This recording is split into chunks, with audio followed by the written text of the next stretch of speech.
नमस्कार मित्रों, आदर्श शिक्षण संस्थान जोधपुर ऑनलाइन कक्षा में आप सबका हार्दिक स्वागत एवं अभिनंदन। आज का प्रकरण है अलंकार, भाग संख्या 20। दूसरा बिंदु लेते हैं यमक अलंकार। पहले अनुप्रास अलंकार के बारे में हम लोगों ने जाना था पिछले वीडियो के अंतर्गत। यमक अलंकार की परिभाषा, एक ही शब्द दो या दो से अधिक बार भिन्न भिन्न अलग अलग अर्थों में प्रयुक्त होता है अल्प विराम, वहां यमक अलंकार होता है पूर्ण विराम। उदाहरण दिया गया है, 3 बेर खाती थी, वो 3 बेर खाती है, पूर्ण विराम। प्रस्तुत उदाहरण के अंदर 3 का अर्थ 3 ही होता है। बेर प्रथम बार शब्द प्रयुक्त हुआ, इसका अर्थ होता है समय। खाती थी अर्थात खाती थी अर्थात 3 समय भोजन करती थी। वो 3 बेर, बेर शब्द एक फल है जिसको हम लोग लौकिक भाषा में बोर कहकर संबोधित करते हैं। वह 3 बोर खाती है, पूर्ण विराम।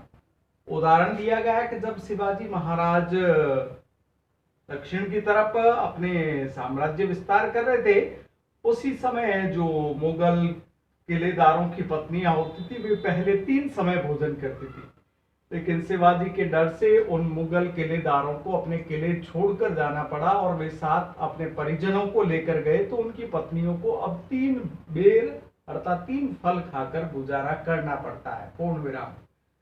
ठीक उसी प्रकार कनक कनकते सौगुनी मादकता अधिकाय, तो उसके अंदर भी कनक शब्द का अर्थ पहली बार सोना, दूसरी बार है धतूरा। यमक के अलावा दूसरा अलंकार अगर देखा जाए तो पुनरुक्ति प्रकाश, उस अलंकार के अंदर एक ही शब्द 2 बार प्रयुक्त होता है लेकिन दोनों बार अर्थ समान रहता है, उसे पुनरुक्ति प्रकाश अलंकार कहते हैं। तीसरा बिंदु श्लेष अलंकार, जब कोई शब्द एक से अधिक अर्थों में प्रयुक्त हो अल्प विराम, तब वहां श्लेष अलंकार होता है, पूर्ण विराम। इसके 2 भेद होते हैं। पहला, शब्द श्लेष अर्थात शब्द के माध्यम से श्लेष अलंकार प्रकट होता है। दूसरा, अर्थ श्लेष अर्थात अर्थ के माध्यम से श्लेष अलंकार प्रकट होता है, उसे अर्थ श्लेष कहा जाता है। शब्द का पर्यायवाची शब्द रख देने पर भी श्लेष का चमत्कार बना रहता है, अर्थात इसमें किसी भी प्रकार का परिवर्तन नहीं दिखाई देता, वह उसी तरह अपने प्रभाव को बनाए रखता है, पूर्ण विराम। उदाहरण दिया गया है, रहीमन पानी राखिए बिन पानी सब सून, पानी गए न उबरे मोती मानस चूर। रहीम कहते हैं पानी रखना चाहिए, पानी शब्द का अर्थ होता है इज्जत, इज्जत रखनी चाहिए। बिना पानी अर्थात बिना पानी के अर्थात बिना इज्जत के सब सून अर्थात सब कुछ सुनसान हो जाता है।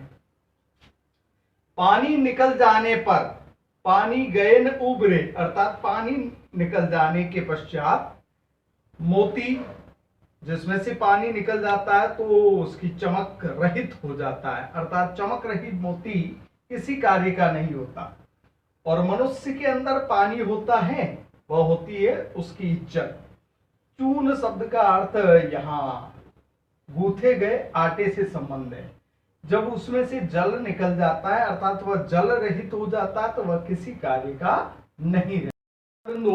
उपमा अलंकार, जब किन्हीं 2 वस्तुओं में रंग, रूप, गुण, अल्प विराम, क्रिया और स्वभाव आदि के कारण समता यानी समानता प्रदर्शित की जाती है अल्प विराम, तब वहां उपमा अलंकार होता है, पूर्ण विराम।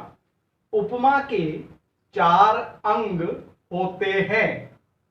सबसे पहला उपमेय, जिसको विशिष्य कहा जाता है, जिसकी तुलना की जाए या वर्णित अर्थात जिसका वर्णन किया जाता है वह वस्तु, पूर्ण विराम।